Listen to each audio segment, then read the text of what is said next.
శివుడు ఈశ్వరుడు పరమేశ్వరుడు ఎవరితను, ఇతని తండ్రి ఎవరు, తల్లి ఎవరు, అసలు ఎలా పుట్టాడు, ఈ విశ్వం యొక్క ఆది అంతం రెండు కూడా అతని సంకల్పమే. అలాంటి పరమశివుని పుట్టుక గురించి ఈ వీడియోలో తెలుసుకుందాం. శివుడాజ్ఞ లేనిదే చీమ కూడా కుట్టదంటారు. అలాంటిది నేను ఈ వీడియో చేశాను. అలాగే నేను చేసిన ఈ వీడియో మీరు చూస్తున్నారు అంటే అది కూడా ఆ శివుడి సంకల్పమే. నా వీడియో ద్వారా మీరు పరమశివుడి పుట్టుక గురించి తెలుసుకోవాలని ఆ శివుడు అనుకున్నాడు కనుకనే ఈ రోజు నేను ఈ వీడియో చేశాను. అలాగే మీరు చూస్తున్నారు. అందుకే ఆ మహాశివునికి కృతజ్ఞతగా ఓం నమ శివాయ అని అనుకుని నేను వీడియో మొదలు పెడుతున్నాను. మీరు కూడా చెప్పాలి అని అనిపిస్తే కామెంట్ సెక్షన్ లో ఓం నమ శివాయ టైప్ చేయండి. ముందుగా శివుని పుట్టుక గురించి మన పురాణాల్లో రెండు కథలున్నాయి. రెండు కూడా వేరే వేరే కథలు, కానీ రెండు నిజాలే. ముందుగా శివపురాణంలో ఉన్న శివుని కథ గురించి తెలుసుకుందాం. ఆ తర్వాత విష్ణు పురాణం గురించి కూడా తెలుసుకుందాం. అప్పుడే శివుని జన్మ గురించి మీకు పూర్తిగా అర్థమవుతుంది. శివపురాణం ప్రకారం శివుడు స్వయంభూ అంటారు. అంటే శివుని పుట్టుక స్వయంగా జరిగింది. డీటెయిల్ గా చెప్పాలి అంటే ఇప్పుడు నా అవసరం ఉంది, నేను పుట్టాలి అని అనుకున్నాడు కనుకనే శివుడు పుట్టాడు. స్వయంగా తనకు తానే ఉద్భవించాడు. అందుకే స్వయంభూ అంటారు. ఇంకొంచెం డీటెయిల్ గా చెప్తాను. శివపురాణం ప్రకారం ఈ విశ్వమే లేనప్పుడు కేవలం శూన్యం మాత్రమే ఉండేది. శూన్యం అంటేనే ఏమీ లేదు అని అర్థం. అలాంటి శూన్యంలో ఒక శబ్దం పుట్టింది, అదే ఓంకారనాదం. ఆ శబ్దం నుండి వెలుగు పుట్టింది. తర్వాత ఆ శబ్దం వెలుగుతో పాటు సమయం కూడా పుట్టింది. అంటే కాలం అప్పుడే మొదలైంది. కాలంతో పాటు ధూళితో గ్రహాలు ఢీకొని నక్షత్రాలు, ఇలా విశ్వమంతా కాంతి వేగం కన్నా ఎన్నో రేట్లు ఎక్కువ వేగంతో ఒకేసారి ఉద్భవించాయి. కానీ వీటన్నిటికన్నా ముందే శూన్యం ఉండేదని చెప్పాను కదా. ఆ శూన్యం కన్నా ముందు, అంటే శూన్యం పుట్టక ముందు నుండే శివుడు ఉన్నాడు. అతనికి రూపం లేదు, పేరు లేదు, ఆడ మొగ అనే లింగం కూడా లేదు. అప్పుడు శివుడు అంటే ఒక శక్తి మాత్రమే. ఆ శక్తినే ఆదిశక్తి అని పిలుస్తారు. ఆది అంటే మొట్టమొదటిది అని అర్థం. అలాగే ఆదిశక్తి అంటే మొట్టమొదటి శక్తి అని అర్థం. ఇంగ్లీష్ లో చెప్పాలి అంటే శక్తిని ఎనర్జీ అంటారు. అలా ఆ శక్తి నాకు ఒక రూపం కావాలి అని అనుకున్నప్పుడు శివుడు పుట్టాడని శివపురాణంలో ఉంది. అయితే విష్ణు పురాణంలో శివుని జన్మ గురించి వేరేలా ఉంది. కానీ ఆ కథ కూడా మనము ఇంతకు ముందు చెప్పుకున్న శివపురాణంలోని కథని బేస్ చేసుకునే ఉంటుంది. శివపురాణంలో శివుడు పుట్టాలి అని శివుడు అనుకున్న తర్వాత శివుడికి ఒక రూపం అలాగే పేరు ఎలా వచ్చింది అనే విషయాన్ని విష్ణు పురాణంలో చెప్పారు. సో శివపురాణంలో మనం చెప్పుకున్న కథ తర్వాత జరిగిందే విష్ణు పురాణంలో శివుడి జన్మ గురించి చెప్పిన కథ. ఇప్పుడు విష్ణు పురాణంలో ఏం చెప్పారో చూద్దాం. విష్ణు పురాణంలో శివుడి జన్మ గురించి చాలా డీటెయిల్ గా ఉంటది. ఆ కథలోకి వెళ్లబోయే ముందు మీరు విష్ణువు గురించి ఒక విషయం గుర్తుపెట్టుకోవాలి. మన పురాణాల ప్రకారం మహావిష్ణువుకున్న జ్ఞానం అపారమైంది. అతనికి ఆది అంతం రెండూ కూడా తెలుసు. అందుకే మహావిష్ణువు ప్రతి అవతారం ఈ సృష్టిని ముందుకు నడిపించి మానవాళికి ఒక మార్గాన్ని చూపిస్తాయి. అందుకే శ్రీ మహావిష్ణువే ఈ సృష్టిని నడిపిస్తాడు అని నమ్ముతారు. అయితే ఈ సృష్టిని నడిపించాలి అంటే ముందుగా సృష్టి జరగాలి.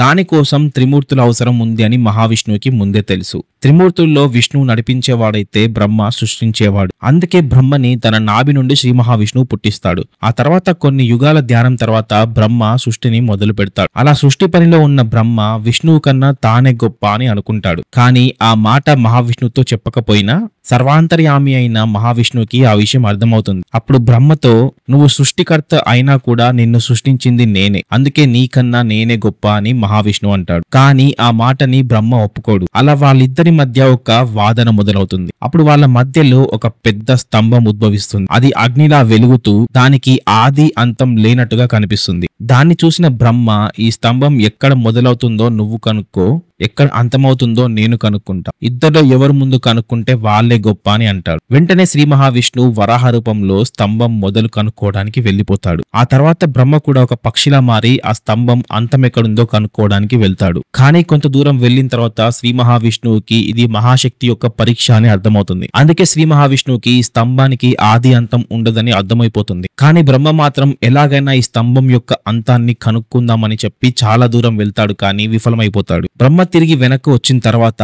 శ్రీ మహావిష్ణువు, ఈ స్తంభం యొక్క ఆదిని నేను కనుక్కోలేకపోయాను అని బ్రహ్మతో అంటాడు. కానీ బ్రహ్మ మాత్రం, నేను ఈ స్తంభం యొక్క అంతాన్ని చూసి వచ్చాను కనుక నీకన్నా నేనే గొప్ప అని అంటాడు. అప్పుడే ఆ స్తంభం నుండి ఒక కన్ను తెరుచుకుంటుంది. అదే మనోనేత్రం. ఈ కన్ను సృష్టి మొత్తాన్ని చూడగలిగే కన్ను. దీన్నే శివుని మూడో కన్ను అని కూడా పిలుస్తారు.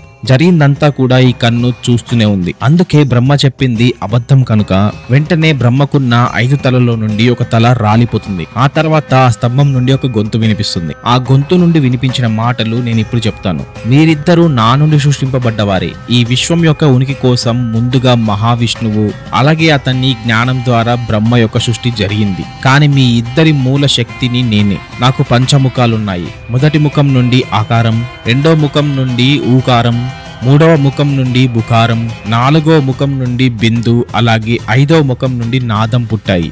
ఈ 5 అక్షరాల్ని ఒక చోట చేరిస్తే అదే ఓంకారం. ఈ ఓంకారమే సృష్టిలోని మొదటి మంత్రం. ఈ సృష్టికి మూల మంత్రం. అలాగే ఈ ఓంకారమే సృష్టిలోని మొదటి శక్తి. ఈ ఓంకారం నుండే సృష్టిలోని ప్రతి ఒక్కటి పుట్టింది. ఈ సృష్టిలో అంతా సమానమే అని ఆ గొంతు మహావిష్ణువుకి అలాగే బ్రహ్మకు వినిపించింది. ఆ గొంతు విన్న శ్రీ మహావిష్ణువు ఆ స్తంభాన్ని ఒక లింగంగా భావించి ఈ సృష్టిలో అత్యంత పవిత్రమైనదిగా శివ అని పిలుస్తాడు. శివ అంటే అత్యంత పవిత్రం అని అర్థం. అలా ఆ స్తంభమే మొట్టమొదటి శివలింగం అయింది. రూపం మరియు పేరు లేని ఆ శక్తికి లింగం అనే రూపం, శివ అనే పేరు కూడా వచ్చాయి. అలా శివపురాణంలో మొట్టమొదటి శివ ప్రస్తావన జరిగింది. కానీ శివునికి మరొక ఆకారం రావటానికి శివపురాణంలో మరో కథ ఉంది. ఈ కథలో మనము మహాశివునికి మానవాకారం ఎలా వచ్చిందో తెలుసుకుందాం. కానీ ఈ మానవాకారానికి సంబంధించిన కథ మనం ఇంతకుముందు చెప్పుకున్న మొట్టమొదటి శివలింగం యొక్క కథ నుండే మొదలవుతుంది.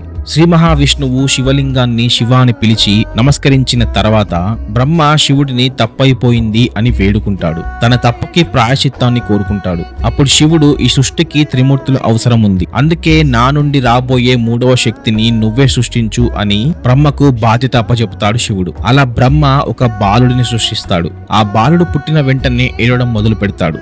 బ్రహ్మ బాలుడిని ఎందుకు ఏడుస్తున్నావు అని అడుగుతాడు. అప్పుడు ఆ బాలుడు నాకు ఏ పేరు లేదు అని అంటాడు. అప్పుడు బ్రహ్మ ఆ బాలుడికి రుద్ర అని పేరు పెడతాడు. రుద్ర అంటే ఏడ్చేవాడు అని అర్థం. కానీ ఆ పేరు పెట్టిన తర్వాత కూడా ఆ బాలుడు ఏడుపు ఆపడు. ఆ బాలుడిని ఎలాగైనా ఏడుపు ఆపేలా చెయ్యాలని బ్రహ్మ ఆ బాలుడికి 108 పేర్లు పెడతాడు. ఆ 108 పేర్లు స్వయంగా బ్రహ్మనే ఈ భూమి మీద రాశాడు అని చెప్తారు. అలా బ్రహ్మచే రుద్రగా పరమశివుడు మనిషి ఆకారం పొందుతాడు. ఆ తర్వాత బ్రహ్మ, విష్ణు, మహేశ్వరులు త్రిమూర్తులుగా మారుతారు. కానీ వాళ్ళు ముగ్గురు ఒకే శక్తి నుండి ఉద్భవించిన వాళ్ళు.